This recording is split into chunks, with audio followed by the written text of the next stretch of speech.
Hello मित्रांनो, कशा आहात आपण? आय होप सर्वजण आनंदात मजेत आणि चांगल्या प्रकारे अभ्यास करतात. आजचा जो आपला व्हिडिओ आहे, या व्हिडिओमध्ये आपण बघत आहोत इयत्ता 12वीची तिसरी poem the Inchcape rock. Okay, या पोएमचं लिखाण केलं होतं रॉबर्ट साऊदी यांनी. त्यांचा जन्म झाला रॉबर्ट साऊदी यांचा ब्रिस्टॉल येथे, इंग्लंडमधील ब्रिस्टॉल या शहरामध्ये. ते एक पोएट लॉरेट म्हणजे काय होतं तर कवी ते होते, राजकवी ज्याला आपण म्हणू शकतो. 1813 ते 1843च्या दरम्यान. ओके, बऱ्याचशा पॉप्युलर पोएम्स त्यांनी लिहिलेल्या. त्यामधील ही जी पोएम आहे द इंचकेप रॉक ही सुद्धा काय तर एक प्रसिद्ध अशी कविता आहे.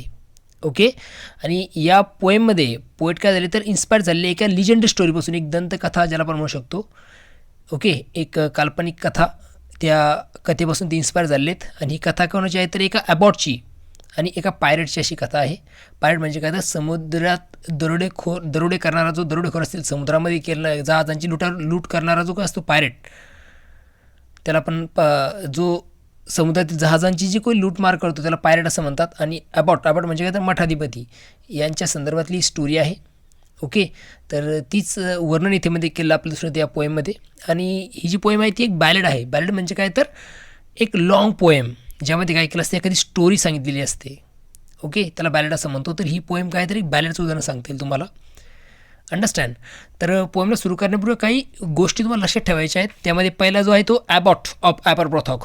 ॲबॉट म्हणजे काय तर ॲबॉट म्हणजे मठाधिपती, म्हणजे जो एखादा मठ असतो. आता ख्रिश्चन धर्मामध्ये जे काही मठ असतात त्या मठाचा जो काही मठाधिपती असतो त्याला ॲबॉट असं म्हणतात. ओके, आणि ॲबॉट कुठला होता तर ॲपरब्रॉथॉकचा होता. सेकंड कॅरेक्टर जे असणार आहे ते आहे सर राल्फ दी रोवर. तो एक सी पायरेट होता, म्हणजे काय तर समुद्रातील लुटारू तो होता, दरोडेखोर असा तो होता, म्हणजे समुद्रातील जहाजं लुटण्याचं तो काम करत होता. हे तुम्हाला लक्षात ठेवायचं आहे. त्यानंतर आहे इंचकेप रॉक. इंचकेप रॉक काय तर एक इनफेमस सँडस्टोन रीफ आहे ते, म्हणजे असं खूप प्रसिद्ध असं काय तर तो खडक होता इंचकेप. ओके, आणि तो किती 18 किलोमीटर दूर होता कुठून तर स्कॉटलँडपासून. ओके, इतकं दूर अंतरावर तो इंचकेप रॉक होता आणि बरेचसे जहाज त्याला जाऊन काय व्हायचे, धडकायचे आणि डुबून जायचे. त्यामुळे तो खूप प्रसिद्ध असा तो इंचकेप रॉक होता. त्यानंतर इंचकेप बेल, ही एक बेल बसवली होती इंचकेप रॉकवर. कोणी बसवली होती ती इंचकेप बेल तर ॲबॉट ऑफ ॲपरब्रॉथॉक यांनी काय केली होती, ती बेल बसवली होती इंचकेप रॉकवर. त्यामुळे त्याला इंचकेप बेल असं म्हणतात. अंडरस्टँड. आणि ही बेल बसवण्याचा उद्देश असा होता की जाणारे जे काही जहाज आहेत त्यातील नाविक जे आहेत त्यांना कल्पना मिळेल की समोर खडक आहे ती बेल वाजल्यानंतर. आणि पुढचा जो आहे तो आहे ॲपरब्रॉथॉक. ओके, हे एक टाऊन आहे जे तुम्हाला दिसून येईल कुठे तर स्कॉटलँडमध्ये आहे. तर अशा सगळ्या ह्या गोष्टी तुम्हाला लक्षात ठेवायच्या, म्हणजे तुम्हाला ही जी पोएम आहे ती चांगल्या प्रकारे काय होऊन जाईल तर समजून जाईल. चला तर मग आता काय करूया, डिटेलमध्ये काय करूया तर पोएमला समजून घ्यायला सुरुवात करूया.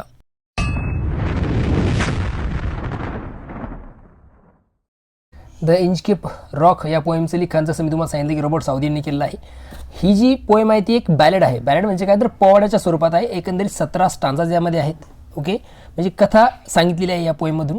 ओके, आणि प्रत्येक जो 17 स्टांजाज आहेत, प्रत्येक जो स्टांजा आहे तो 4 लाईनचा आहे. त्याला कॉन्ट्रेन असं म्हणतात.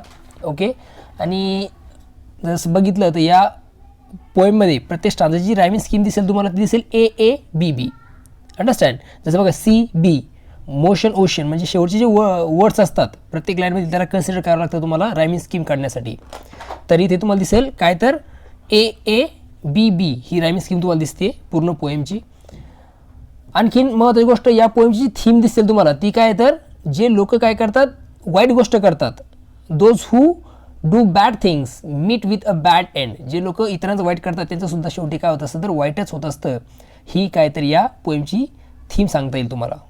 ओके, म्हणजे थीम आहे या पोएमची. अतिशय सुंदर अशी पोएम आहे. आणि स्टोरी जी यामध्ये वर्णन केलेलं आहे कवीने तेही खूप सुंदर अशा प्रकारचं ते आहे.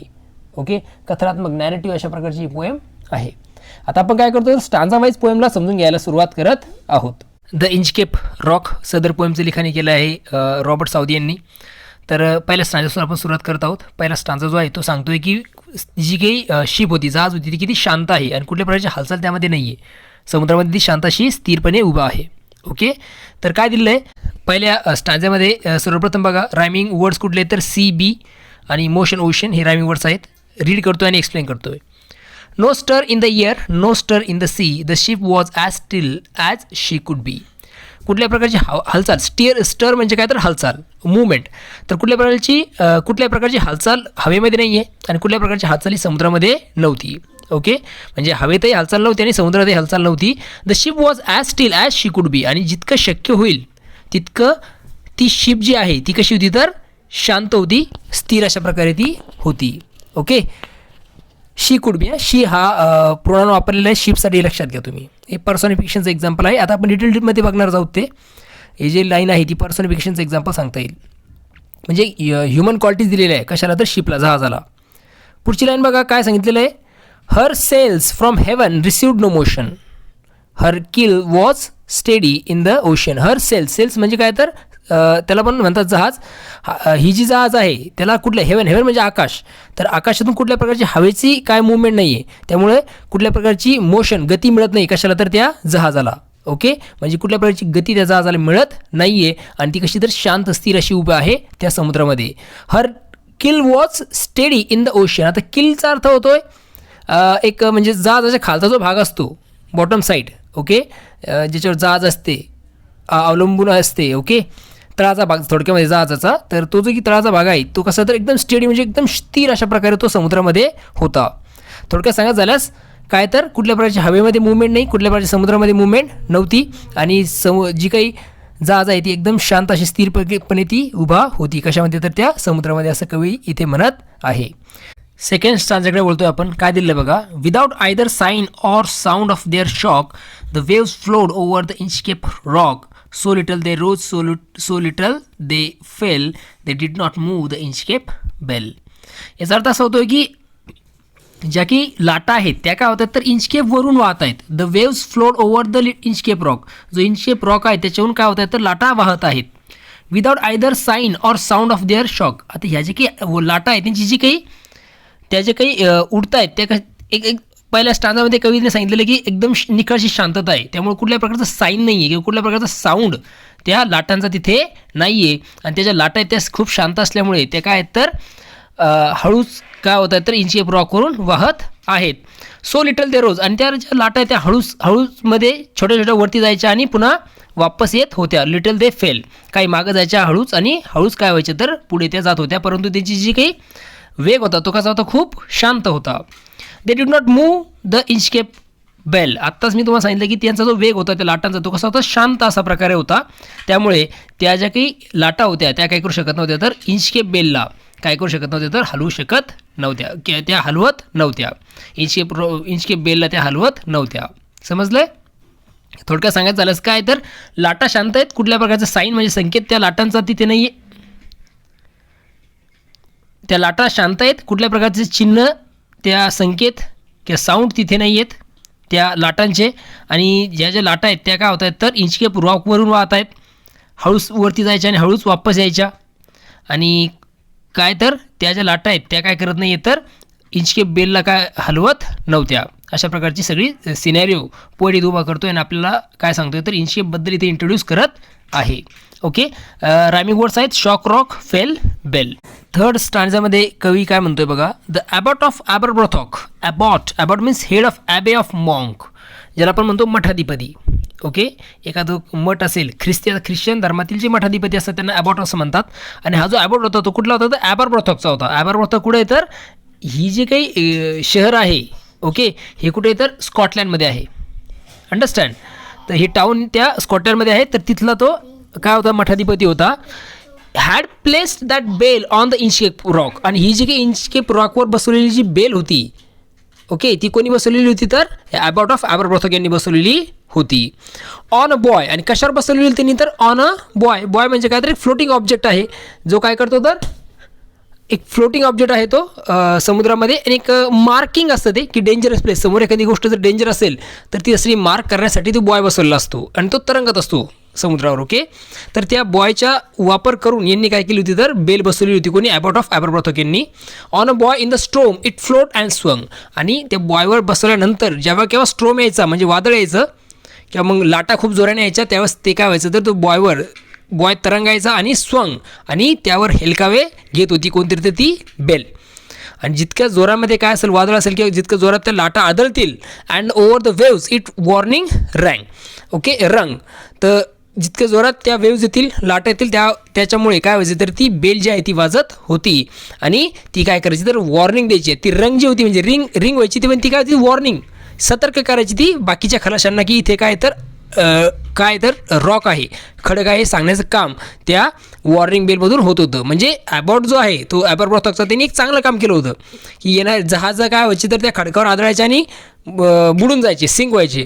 त्यांना त्यातून वाचवण्यासाठीच ॲबॉट ऑफ ॲबरब्रॉथॉक यांनी काय केलं होतं तर त्या बॉयचा वापर करून तिथे इंचकेप बेल बसवलेली होती.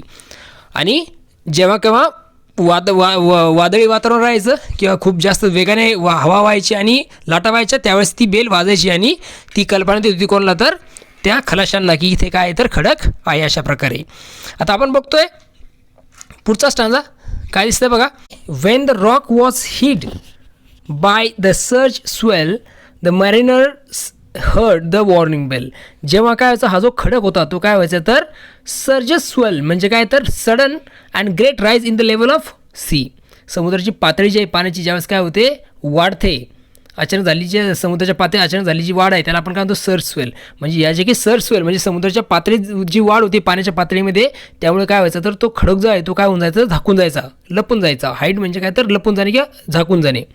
The mariners heard the warning bell. आणि ज्यावेळेस तो झाकून जायचा त्यावेळेस जे मॅरिनर म्हणजे काय तर नाविक, खलाशी, ओके, सेलर ज्याला आपण म्हणतो, तर हे काय व्हायचे तर वॉर्निंग बेल म्हणजे जी की इंचकेप बेल बसली होती त्याचा आवाज ऐकून त्यांना समजून जायचं की समोर काय तर खडक आहे म्हणून. Okay, and then they knew the perilous rock. Perilous means dangerous, धोकादायक. त्या बेलचा आवाज ऐकून ती वॉर्निंग बेल ऐकून त्यांना कळायचं की समोर काय तर तो डेंजरस असा रॉक आहे, तो खडक आहे, डेंजरस असा खडक आहे. पेरिलस मीन्स काय तर डेंजरस असा खडक तिथे आहे हे त्यांना समजून जात होतं. And blessed at abbot of Aberbrothok. आणि हे समजल्यानंतर ते काय करायचे तर तो जो की ॲबॉट होता ॲबरब्रॉथॉकचा त्याला काय करायचे तर आशीर्वाद द्यायचे, त्यांचे काय करायचे तर ते आभार मानत होते. ओके, समुद्राची पाणी वाढल्यामुळे रॉक दिसेनासा होत होता, परंतु ॲबॉट जो आहे ॲबरब्रॉथॉकचा त्यांनी ती बेल बसवल्यामुळे ती आवाज ऐकून सेलर्सला किंवा मग त्या नाविकांना समजायचं की समोर खडक आहे. जर ती बेल नसती तर काय होऊन जातो त्या अगोदर त्या बेल बसवण्याच्या अगोदर काय कंडिशन होती तर सरळ नावा त्याला जाऊन धडकायच्या त्या रॉकला आणि तिथेच त्या सिंक होऊन जायच्या, डुबून जायच्या. परंतु हे जे काम चांगलं केलेलं आहे ॲबॉटने त्यामुळे बऱ्याचशा नाविकांना त्याचा फायदा होत होता आणि ती वॉर्निंग बेल ऐकून काय व्हायचे तर स्वतःचा रस्ता चेंज करून घ्यायचे आणि त्याचबरोबर ॲबॉट ऑफ ॲबरब्रॉथॉकचे आभारसुद्धा ते मानत होते. ओके, हा झाला तुमचा फोर्थ स्टांजा. रायमिंग वर्ड्स आहेत swell, bell, rock, Aberbrothok. Okay, same rhyming scheme A, B तुम्हाला सर्व स्टांजामध्ये दिसून येईल. पुढचा जो स्टांजा आहे त्यामध्ये बघा. The sun in heaven was shining gay, all things were joyful on that day, the sea birds screamed as they wheeled round and there was joyance in their sound. हा जो पाचवा स्टांजा आहे त्यामध्ये तुम्हाला rhyming word दिसतील day, gay आणि round, sound. तर या स्टांजामध्ये कवी काय करतोय तर विशेषतः तो जो दिवस आहे एक सुंदर असा दिवस त्या दिवसाचं वर्णन इथे केलेलं आहे. ओके, एका दिवसाचं वर्णन केलेलं आहे. ते कशा प्रकारचा दिवस होता तर बघा. The sun in heaven was shining gay, all things were joyful on that day. Okay, म्हणजे सन सूर्य जो होता तो काय आता हेवनचा अर्थ इथे घ्यायचा तुम्हाला आकाश. तो आकाशात काय होता तर खूप चमकत होता. ओके, म्हणजे अतिशय क्लिअर असा दिवस होता आणि सर्व and all things were joyful on that day. आणि त्या दिवशी जे सर्व ज्या गोष्टी होत्या त्या कशात जर आनंदी होत्या. जॉयफुल म्हणजे काय तर सुखदायक, आनंदी अशा प्रकारच्या सगळ्या गोष्टी होत्या. ओके, आणि सूर्य हा काय होता तर आकाशामध्ये चमकत होता, आनंदाने तो चमकत होता. म्हणजे वातावरण एकदम क्लिअर आणि स्वच्छ अशा प्रकारचं वातावरण तिथे होतं. The sea birds scream as they wheeled round and there was joyance in their sound. जे सी बर्ड्स आहेत समुद्री पक्षी आहेत ते काय करत होते तर स्क्रीम म्हणजे शाऊट, ओरडणे. ते काय करत होते तर किंचाळत होते, ओरडत होते. ॲज दे विल्ड राऊंड आणि घिरट्या घालत होते, म्हणजे घिरट्या घालून असे गोल गोल घिरट्या घालून ते काय करत होते तर ओरडत होते ते पक्षी, समुद्री पक्षी. And there was joyance in their sound. आणि त्यांच्या ओरडण्यामध्ये, त्यांच्या आरोळ्या देण्यामध्ये, त्यांच्या किंकाळण्यामध्ये काय होतं तर एक आनंद होता. जॉयन्स म्हणजे काय तर आनंद, खुशी आपण त्याला म्हणू शकतो. तर त्यांच्या ओरडण्यामध्ये काय होते तर खुशी होती, आनंद त्यांच्या ओरडण्यातून दिसत होता. अशा प्रकारचं वातावरण त्या दिवसाचं होतं. ओके, यानंतर आपण वळत आहोत 6व्या स्टांजाकडे. काय दिलं आहे बघा. सर्वप्रथम रायमिंग वर्ड्स बघा कुठले. सीन, ग्रीन, डेक, स्पेक हे रायमिंग वर्ड्स आहेत. आणि ह्या जो स्टांजा आहे या स्टांजामध्ये आता एंट्री होती कोणाची तर सर राल्फ द रोअर यांची, म्हणजे त्यांच्याबद्दल त्यांची एंट्री होती या स्टांजामार्फत, स्टांजा नंबर 6च्या मार्फत. आणि सर राल्फ द रोअर कोण होती तर he was a sea pirate, म्हणजे काय तर समुद्रातील लुटेरू, ज्याला आपण समुद्रामध्ये लूटमार करणारे जे असतात ना त्यांना म्हणतात पायरेट. तर ह्या एक समुद्री लुटेरा होता कोणतं सर राल्फ द रोअर, त्याची एंट्री होती. तर काय होते बघा, the buoy of the Inchcape bell was seen a darker speck on the ocean green. आता तो काही जसं आपल्याला माहिती की अबाउट ऑफ अपर ब्रॉथॉक यांनी काय केलं होतं तर इंचकेप बेल बसवली होती एका बॉयवर, अंडरस्टँड, इंचकेप रॉकवर. तर ती जी इंचकेप बेल आहे ती काय दिसत होती कुठे तर एक darker speck on ocean green, जो की ओशन ग्रीन ओशन आहे, ओके, हिरवा जो ओशन आहे त्यामध्ये काय होत होतं तर हा जो काही बॉयवर लटकलेली जी इंचकेप बेल आहे ती काय होती तर एका काळ्या डॉट सारखी दिसत होती. आता स्पेकचा अर्थ होतो एक टायनी डॉट, लहानसा ठिपक्यासारखी ती त्या बॉयवर दिसत होती. कुठली बेल तर Inchcape bell, okay. Sir Ralph the roar, आणि जो सर राल्फ द रोअर आहेत, जसं मी तुम्हाला सांगितलं की तो समुद्री लुटारू होता, त्याला पायरेट असं म्हणतात इंग्लिशमध्ये, चाचा सुद्धा असं म्हणतात मराठीमध्ये. Walked his deck and he fix his eyes on the darker speck. आता सर राल्फ द रोअर आहे तो त्यांनी हे बघितल्यानंतर तो कुठे गेला तर his deck, walked his deck, तो काय केला तर त्याच्या वरच्या मजल्यावर गेला, जहाजाच्या वरच्या मजल्यावर गेला आणि तिथून काय करत होता तर तो and he fix his eyes on the darker speck, आणि त्या वरती जाऊन त्या डेकवर जाऊन वरच्या मजल्यावर जाऊन तो त्याने काय केलं तर त्याची नजर जी आहे ती बराच वेळ त्यांनी त्या इंचकेप बेलकडे रोखून धरली होती, म्हणजे एकदम लक्ष देऊन त्या इंचकेप बेलकडे तो बघत होता. 7व्या स्टँजात काय दिले बघूया. तर त्यापूर्वी अगोदर रायमिंग वर्ड्स कुठले बघा, 7व्या स्टँजात आलेले स्प्रिंग, सिंग, एक्सेस, वीकनेस, ही काय तर 7व्या स्टँजामधील रायमिंग वर्ड्स आहेत. रीड करतोय, सायमल्टेनियसली समजून सांगतो. He felt the cheerful power of spring, it made him whistle, it made him sing. आता ही म्हणजे कोण तर सर राल्फ द रोअर, तो जो पायरेट आहे, ओके, समुद्री लुटारू, त्याच्याबद्दलची भावना इथे व्यक्त केली की तो किती आनंदी झाला होता. म्हणजे जी स्प्रिंग ऋतूचा असतो तो किती असं सुंदर असा असतो आणि एक उत्साह ज्यामध्ये निर्माण होतो माणसामध्ये स्प्रिंग ऋतूमध्ये, वसंत ऋतूमध्ये, तर ती जी उत्साहाची शक्ती आहे ती त्याला जाणवली होती. ही फेल्ड म्हणजे जी की वसंत ऋतूची उत्साही शक्ती आहे त्याला ती जाणवली. इट मेड हिम विसल, आणि त्यामुळे तिने काय केलं तर शिट्ट्या वाजवल्या. इट मेड हिम सिंग, आणि त्यामुळे त्याने काय केलं तर गाणं म्हटलं किंवा तो गाणं गायला. हिज हार्ट, त्या एनर्जेटिक शक्तीमुळे, ओके, जी एनर्जेटिक शक्ती ज्यात आली होती, ओके, त्यामुळे तिने शिट्ट्या वाजवल्या. विसल म्हणजे शिट्टी वाजवणे, त्याचबरोबर सिंग तो गाणं सुद्धा गायला. His heart was mirthful to excess. आता मिर्थफुल म्हणजे काय तर आनंद, ओके. तर आपल्याला असं दिसून येईल की तो एक्स्ट्रीमली हॅपी झाला. इथं दिलेलं बघा, मिर्थफुल म्हणजे काय तर एक्स्ट्रीमली हॅपी. तो काय झाला तर यातून तो अतिप्रसन्न झाला हे सगळं बघून, ओके. त्याचं हृदय जे अतिप्रसन्न असं झालं होतं. But the rover's mirth was wickedness, परंतु रोवरचा जो आनंद होता तो कसा होता तर दुष्टपणाचा होता. विकनेस मीन्स दुष्टपणा, म्हणजे त्याचा जो आनंद होता, मिर्थ म्हणजे काय तर आनंद, परंतु तो आनंद कसा तर दुष्टपणाचा होता. म्हणजे त्यांनी जे बॉयवर लागलेली इंचकेप बघितली त्यानंतर त्याला आनंद झाला, परंतु तो आनंद झाला ते इंचकेप बेल बघून ते कसा होता दृष्टपणाचा, म्हणजे वाईट असं मनामध्ये त्याच्या होतं त्या बेल बघितल्यानंतर, आणि त्यातून तो आनंदी झाला होता. आणि ते वागणं त्याचा जो आनंद होता तो कसा होता तर वाईट अशा प्रकारचा तो होता, दृष्टपणाचा तो होता. आता 8 स्टांजाकडे वळूया. नंबर 8 मध्ये काय दिलेलं आहे बघा. सर्वप्रथम रायमिंग वर्ड्स कुठले आहेत बघा, फ्लोट, बोट, रॉक, ॲपरब्रॉथॉक, ओके. तर आता इथे काय होतंय, सुरुवातीच्या 2 लाईनमध्ये काय दिलं बघा, his eyes was on the Inchcape float. Inchcape float म्हणजे काय तर जो इंचकेप रॉक होता त्यावर जे काही तरंगलेली जी काही इंचकेप बेल होती त्याच्यावर या रोवरची काय झालेली तर नजर खिळलेली होती का तो एकटक त्याच्याकडे बघत होता. कोथ मीन्स सेड, तो त्याच्यासोबत जे काम करणारे, त्याच्या हाताखाली काम करणारे जे लोक असतील त्यांना तो म्हणाला, my man put out the boat and row me to the Inchcape rock. काय करा तर आपली छोटी बोट काढा, ती पाण्यात टाका आणि काय करा तर मला घेऊन चला. रोमी मीन्स म्हणजे मला घेऊन चला कुठे तर इंचकेप रॉककडे.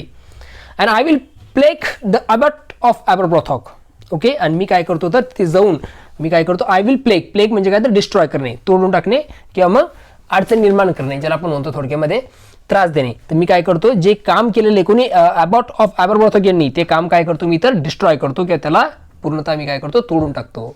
ओके, किंवा त्रास देण्याच्या उद्देशाने केलेले ते कृत्य आपल्याला सांगता येईल. डिस्ट्रॉय करून टाकतो मी, म्हणजे ती लावलेली जी बेल आहे ती डिस्ट्रॉय करण्याचं कोणी ठरवलं होतं तर सर राल्फ दिरोवर यांनी ठरवलं आपल्याला दिसून येतं. कुठल्या स्टांजामध्ये तर 8 स्टांजामध्ये. आता आपण पुढच्या स्टांजाकडे वळूया, जो 9th स्टांजा आहे त्यामध्ये आपल्याला दिसतंय 9th हा जो स्टांजा आहे त्यामध्ये काय दिलं बघा. सर्वप्रथम रायमिंग वर्ड्स कुठले आहेत तर रो, गो, बोट आणि फ्लोट हे रायमिंग वर्ड्स आहेत. तर रीड करतोय, सायमल्टेनियसली समजून सांगतो. The boat is lowered, the boatman row. जसं आपण बघितलं अगोदरच्या स्टांजामध्ये 8 स्टांजामध्ये की त्यांनी ती इंचकेप बेल बघितल्यानंतर इंचकेप फ्लोटवरती तरंग, इंचकेप रॉकवरती तरंग होती ते बघितल्यानंतर त्यांनी काय सांगितलं, त्याच्या नाविकांना सांगितलं की मला काय करा तिकडे घेऊन चला. तर त्या सांगितल्याप्रमाणे जे बोटमॅन होते, ओके, जे नाविक होते त्यांनी काय केली तर ती बोट जी आहे, छोटी नाव जी आहे ती काय केली तर त्यांनी समुद्रात उतरवली अँड द बोटमॅन रो, आणि ते काय करायला लागले तर ती बोट चालवत तिकडे न्यायला लागले. कुठे तर इंचकेप रॉककडे. And to the Inchcape rock they go, आणि ते कुठे जात होते तर इंचकेप रॉककडे ते गेले होते. Sir Ralph bend over from the boat, आणि त्या बोटमधून सर राल्फ जे होते ते काय झाले, त्यांनी काय केलं तर खाली थोडेसे वाकले ते. And he cut the bell from the Inchcape float, आणि ते इंचकेप फ्लोटवर म्हणजे इंचकेप रॉकवर तरंगणारी जी बेल आहे, ओके, त्या बेलला काय केलं तर त्या सर राल्फने काय केलं तर कट करून टाकलं, तोडून टाकलं. ओके, एक कुबुद्धी ज्याला आपण म्हणतो थोडक्यामध्ये, जे चांगलं आहे. ॲक्सिडेंट टळत होते कशामुळे तर त्या इंचकेप बेलमुळे, परंतु या सर राल्फ रोवर आहे तिने काय केलं तर ती बेलच काय करून टाकली, कट करून टाकली, जी तरंगत होती कशावर तर इंचकेप रॉकवर. आणि एक साईन होतं ते इतर नाविकांना सुद्धा की ते काय तर खडक आहे. ती बेल काय केली तर या सर राल्फने काय केली तर तोडून टाकली. ओके, आता पुढच्या 10व्या स्टांजाकडे वळूया. त्यापूर्वी कुठल्या प्रकारचे रायमिंग वर्ड्स आलेत ते थोडक्यात बघा. साऊंड अराउंड, रॉक, ॲप्रब्रॉथॉक हे तुम्हाला रायमिंग वर्ड्स त्यामध्ये दिसून येतील. आता हा जो 10वा स्टांजा आहे काय सांगतोय बघा. Down sank the bell with gurgling sound, the bubbles rose and burst around. आता ती बेल जी आहे, इंचकेप बेल कापल्यानंतर कोणी कापली ती सर राल्फ दिरोवन यांनी. ती कापल्यानंतर ती काय झाली तर त्या पाण्यामध्ये बुडाली, समुद्रात ती बुडाली विथ अ गर्गलिंग साऊंड. म्हणजे तिथून काय तर कसा आवाज आला तर जसं आपण एखादी वस्तू टाकतो पाण्यात आणि त्यातून ती खाली बुडत असते त्यावेळेस जसं गरगर आवाज येतो किंवा खळखळाचा आवाज येतो तसा आवाज त्यातून आला त्या बेल बुडण्याचा. आणि ती बेल ज्यावेळेस बुडाली त्यातून काय झाले तर बबल्स बाहेर आले. बबल्स म्हणजे काय तर बुडबुडे बाहेर आले. द बबल्स रोज, त्यातून बुडबुडे बाहेर आले. अँड बस अराउंड, आणि ते बुडबुडे बाहेर येऊन काय झाले तर फुटले. अशा प्रकारे कवी इथे बोलत आहे. ओके, पूर्ण वर्णन तिथे दिसते बघा की ती बुडतीये, त्यातून बुडबुडे बाहेर येतात आणि ते वरती येऊन फुटताय सुद्धा आहे. आणि आवाज सुद्धा त्यांचा गडगड असा आवाज सुद्धा येत आहे. कोथ सर राल्फ, आता कोथचा अर्थ तुम्हाला मी सांगितलं की म्हणणे. सर राल्फ काय म्हणाले त्यानंतर, the next who come to the rock, याच्यानंतर जो कोणी या रॉककडे येईल, या खडकाकडे येईल, won't bless the abbot of Aberbrothok, याच्यानंतर जो कोणी ही व्यक्ती या रॉककडे येईल तो कोणीही काय करणार नाही तर ॲबॉट आहे जे ॲबरब्रॉथचे त्यांना आशीर्वाद देणार नाही किंवा त्यांची प्रशंसा करणार नाही किंवा त्यांनाचे आभार इथे मानणार नाही. कारण ती जी बेल आहे तीच त्यांनी काय करून टाकली तर कट करून टाकली. कोणी सर राल्फ यांनी. ओके, एक वाईट इतरांबद्दल करण्याची प्रवृत्ती आपल्याला दिसून येते की सर्व लोक जे आहेत ते काय करत होते तर ॲबॉट ऑफ ॲबरब्रॉथला आशीर्वाद देत होते, त्यांची प्रशंसा करत होते त्यांनी लावलेल्या इंचकेप बेलमुळे. आणि तीच इंचकेप बेल जी आहे ती सर राल्फ यांनी काय केली तर कट करून टाकली. आणि इंटेन्शन काय तर जो कोणी या रॉककडे या खडकाकडे येईल याच्यानंतर तो कोणीही काय करणार नाही तर ॲबॉट ऑफ ॲबरब्रॉथ यांना काय करणार नाही तर आशीर्वाद देणार नाही, त्यांची प्रशंसा करणार नाही, त्यांचे आभार मानणार नाही या उद्देशाने. आता आपण पुढच्या 11व्या स्टांजाकडे बोलतोय. 11व्या स्टांजामधील रायमिंग वर्ड जे आहेत ते आहेत कुठले तर अवे, डे, स्टोर, शोर. ओके, आता स्टांजा वाचतोय आणि त्याचबरोबर एक्सप्लेन करतोय. सर राल्फ दिरोवर सेल अवे, आत्ताच त्यांनी जी काय केली होती तर आपण बघितलं की त्यांनी काय केली तर ती इंचकेप बेल तोडलेली आहे. ओके, आणि ही तोडल्यानंतर तो काय करतो तिथून निघून जातो. सेल अवे मीन्स तिथून तो निघून जातोय, स्वतःची छोटी बोट आहे ती वापस घेऊन त्याच्या जहाजाकडे तो जातो. He scoured the seas for a many day, आणि त्यानंतर ही बेल कापल्यानंतर तो काय करतो तर बरेच दिवस त्या समुद्रामध्ये काय करतो तर मुक्तपणे फिरत असतो. ट्रॅव्हल फ्रीली म्हणजे मुक्तपणे तो फिरतो. आता तो फिरतोय, आता ऍक्च्युली तो पायरेट होता. पायरेट म्हणजे काय तर समुद्रामध्ये लूटमार करणारा. तर मग तो इथे समुद्रात फिरतो म्हणजे कशासाठी फिरतोय तर इतर जहाज लुटण्यासाठी तो फिरतोय. Energetically for ships to rob, आणि काय करतो तर वेगळ्या प्रकारच्या जहाजा तो लुटत होता. And now grown rich with plundered store, आणि तो काय झाला होता तर श्रीमंत झाला होता विथ प्लंडर्ड स्टोर. आता प्लंडर स्टोरचा अर्थ दिला इथं big amount of looted wealth, खूप काही अशी संपत्ती त्यांनी काय केली होती, जमा केली होती, काय करून तर इतर जहाजांना लुटून, आणि तो काय झाला होता तर श्रीमंत झाला होता. ही स्टिअर्ड हिज कोर्स. आता हे श्रीमंत झाल्यानंतर ही स्टिअरचा अर्थ होतोय direct the course of the ship, आणि त्यांनी काय केली, त्याची जहाज वळवली कुठे तर स्कॉटलँडच्या शोरकडे, म्हणजे स्कॉटलँडच्या किनाऱ्याकडे त्यांनी काय केली, त्याची जहाज वळवली. आता जिथे त्याने इंचकेप रॉक तोडली होती त्याच रस्त्याने तो आता काय करत होता तर स्कॉटलँडला जाणार होता, आणि त्या दिशेनेच त्यांनी काय केली, स्वतःची शिप, आता तिची जहाज होती त्यांनी काय केली होती तर वळवली होती, असं इथे सांगण्यात आलेलं आहे. आता पुढचा जो स्टांजा आहे त्यामधील आलेले काही रायमिंग वर्ड्स आहेत ते कुठले तर स्काय हाय, डे अवे. आता हा 12वा स्टांजा आपण काय करत आहोत तर समजून घेणार आहोत. 12 स्टांजात काय म्हणतोय बघा पुढे, so thick a hedge over spread the sky. Hedge म्हणजे काय तर धुकं, मिस्ट, ओके, फॉग ज्याला आपण म्हणतो, धुकं होतं. सो थिक आणि खूप जाड, खूप जास्त असं काय तर धुकं जमलं होतं आकाशामध्ये. They cannot see the sun on high. आणि या धुक्यामुळे जे आकाशात जे काही धुकं जमलेलं होतं त्यामुळे त्यांना काय, जो आकाशातील सूर्य होता तो सुद्धा त्यांना दिसत नव्हता, ते बघू शकत नव्हते. The wind hath means have, the wind hath blown a gale all day. आणि जी हवा होती ती दिवसभर कशी तर खूप वेगाने वाहत होती. आता गेलचा अर्थ होतो वादळ, वादळी असे हवा दिवसभर का होती तर वाहत होती. ब्लोन म्हणजे काय तर वाहने, अशा प्रकारे ती वाहत होती. At evening it hath died away. आणि हॅचा अर्थ जो मी सांगितला हॅव किंवा हॅच, तर संध्याकाळ झाल्यानंतर ती जी हवा होती जी जोराने वाहत होती, खूप जोराने अशी वादळी अशी हवा होती, ती काय झाली होती, थोडी शांत झाली होती. ती थोडी तिचा वेग जो होता तो काय झाला होता तर तिथे कमी झाला होता संध्याकाळच्या वेळेस स्पेशली. दिवसभर तर सूर्यदर्शनी त्यांना झालं नाही, कारण आकाशामध्ये खूप अशा प्रकारचं काय तर धुकं जमलेलं होतं, फॉग, हेच अशा प्रकारे, किंवा मग मिस्ट ज्याला आपण म्हणतो, असं जमलेलं होतं, त्यामुळे काही त्यांना आकाशात दिसलं नव्हतं. ओके, अशा प्रकारे आता परिस्थिती बदलते, वातावरण चेंज झालेलं आपल्याला दिसून येतं आहे कुठे तर त्या ठिकाणी. आता ते जात आहे कोणीकडे, स्कॉटलँडच्या किनाऱ्याकडे ते वापस जात आहेत, आणि त्या प्रवासामध्ये त्यांना अशा प्रकारची इन्व्हायरमेंट काय झालं तर अशा इन्व्हायरमेंटचा सामना त्यांना करावा लागत होता. आता जो पुढचा 13वा स्टांजा आहे त्यामध्ये काय दिलं आहे बघा, त्यापूर्वी त्यातील रायमिंग वर्ड्स कुठले तर स्टँड, लँड, सून, मून, हे रायमिंग वर्ड्स आपल्या इथे दिसून येत आहेत. बघा काय दिलं आहे 13व्या स्टांजामध्ये, on the deck the rover take his stand. आता डेक म्हणजे तुम्हाला सांगितलं की जहाजाचा वरचा मजला, त्या वरच्या मजल्यावर जाऊन जो रोवर होता तो काय झाला तर तिथे उभा राहिला. सो डार्क इट इज, खूप अंधार आहे. दे सी नो लँड, त्यांना जमीन दिसली नाही, अंधार असल्यामुळे त्यांना जमीन तिथे दिसली नाही. आणि रोवरने कुठे जाऊन बघितलं तर डेकवर जाऊन बघितलं की समोर काय तर अंधार पडलेला आहे आणि कुठल्याही प्रकारची जमीन दिसत नव्हती. कोथ सर राल्फ, आणि त्यानंतर सर राल्फ जो होता तो बोलला, काय बोलला बघा, तो काय म्हणाला, इट विल बी लायटर सून, लवकरच काय तर उजेड पडेल. For there is the down of the rising moon. आणि आता काय होतं तर आता लवकरच उजेड पडेल, का बरं, त्याच्यामागचं कारण काय तर रायझिंग मून म्हणजे काय तर जो हे आहे आपण तर काय म्हणतो मून, चंद्र जो आहे तो काय होतोय तर उगवत आहे, त्यामुळे लवकरच काय होईल तर आता उजेड पडेल, असं इथे रोवर म्हणत होता त्याच्या सोबत काम करणाऱ्या नाविकांना. ओके, त्याच्या क्रू मेंबरला.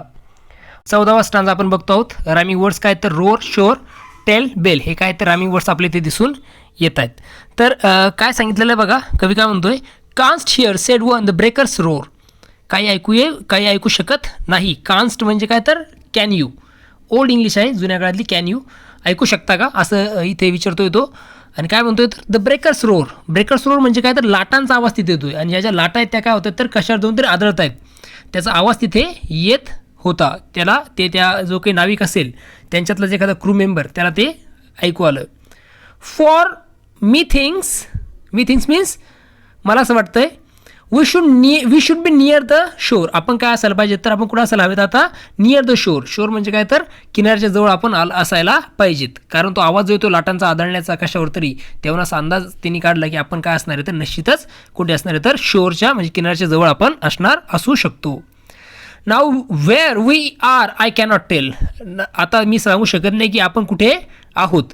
But I wish I could hear the Inchcape bell. परंतु मला असं वाटतंय, माझी अशी इच्छा आहे की काय व्हायला पाहिजे होतं, मला इंचकेप बेल जर तिथं असती तर मला ती निश्चित ऐकू आली असती आणि मला समजलं असतं की आपण कुठे आहोत.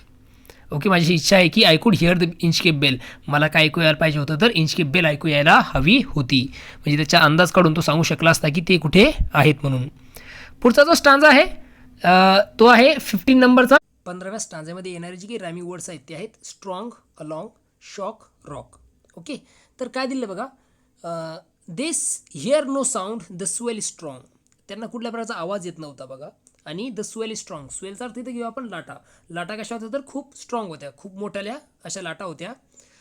दो द विंड हॅथ फॉलोन, जो हवा जी आहे ती काय झाली ती तर शांत झाली होती. दे ड्रिफ्ट अलॉंग, आणि हवा शांत झाल्यानंतर त्यांची जहाज जी आहे ती काय होत होती तर भरकटलेली होती किंवा मग वाहत पुढे पुढे ती जात होती. ओके, वाहत पुढे पुढे ती जात होती त्यांची जहाज. Till the vessel strikes, vessels म्हणजे मोठी जहाज जी काय झाली तर स्ट्राईक झाली. स्ट्राईक झाली म्हणजे काय ती धडकली विथ अ शिवरिंग शॉक, आणि ती धडकल्यानंतर काय झाले तर सर्वजण काय झाले तर भीतीने थरथरले.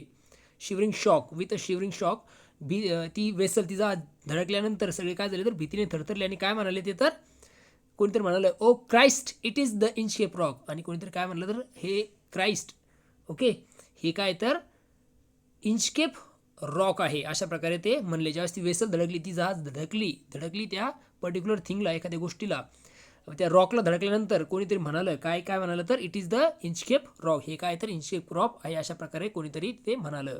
16व्या स्टांजात काय म्हणतो बघा कवी, तर याच्यात रायमिंग वर्ड्स जे आले ते आहे here, despair, side, tied.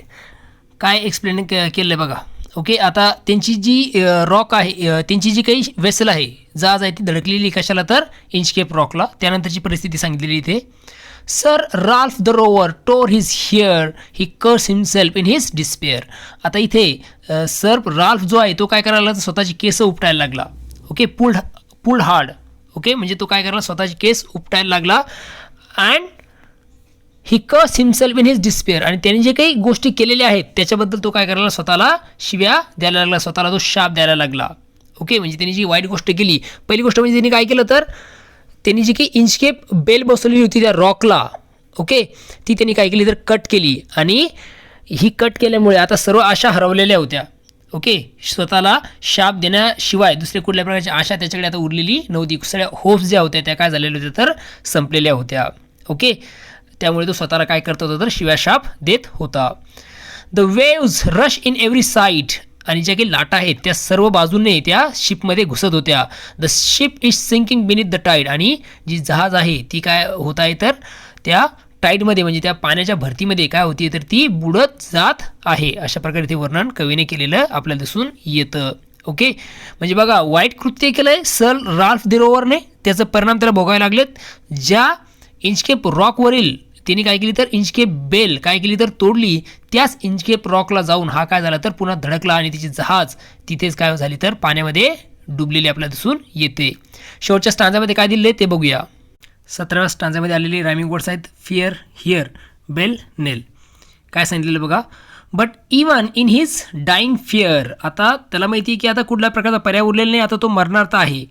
Okay, आणि या मरण्याच्या परिस्थितीमध्ये वन ड्रेडफुल साऊंड कुड द रोवर हिअर, आणि या मरण्याच्या परिस्थितीमध्ये असताना एक भीतीदायक असा आवाज तो ऐकू शकत होता. आणि तो आवाज कशाचा होता तर a sound as if with the Inchcape bell, ज्या प्रकारे इंचकेप बेलचा आवाज यायचा तशा प्रकारचा आवाज त्याला ऐकू येत होता. त्या बेलचा आवाज त्याला तो ऐकू शकत होता. The devil below was ringing the knell, आता नेल म्हणजे काय तर घंटानाद, आणि जो एक डेव्हिल आहे शैतान जो खाली बसलेला आहे कुठे त्या समुद्रामध्ये, तोच काय करत होता ती घंटा वाजवत होता. ओके, आणि ही घंटा कुठली तर आता नेलचा अर्थ होतो मृत्यूसूचक घंटानाद, म्हणजे आता मरण फिक्स आहे अशा प्रकारची बेल त्याला ऐकू येत होती. आणि जसं की जो डेव्हिल आहे तोच खाली म्हणजे डेव्हिल जो आहे, डेव्हिल म्हणजे काय सैतान, तोच काय तर खालीपासून काय करतो तर इंचकेप बेल वाजवतोय असं त्याला भासत होतं. ओके, अशा प्रकारे ही पोएम रॉबर्ट साऊदी यांनी लिहिलेली इथे काय होती तर संपत आहे. आय होप तुम्हाला पोएम चांगल्या प्रकारे कळालेली आहे. आय होप तुम्हाला पोएम समजलेली आहे. पुन्हा भेटू नवीन व्हिडिओमध्ये. बघत राहा सुबोध जाधव इंग्लिश सोल्युशन हे आपलं यूट्यूब चॅनलला लाईक, शेअर आणि सबस्क्राईब करायला विसरू नका. ओके, तोपर्यंत थँक्यू अँड टेक केअर.